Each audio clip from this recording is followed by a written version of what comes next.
Hello, so listening to voicemail messages on a Samsung S25 depends on your mobile network operator rather than the phone itself, and there are typically multiple ways to access voicemail, including the first one, you can dialing the voicemail number by going simply into the phone, dialer, and in most carriers, assign a specific number. Usually, it's like 123 or 555, or for example, 000.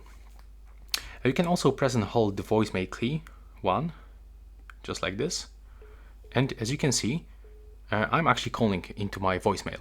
So this is this, button that means that this is the voicemail. It's assigned for the voicemail. You can also, using the visual voicemail app, if supported by your carrier, so you can basically open the phone application and then tap the voicemail tab.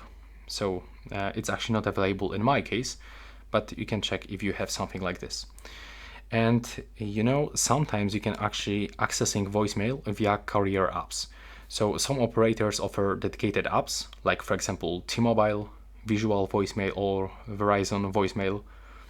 You can also receive voicemail as text or email if it is actually enabled by your provider.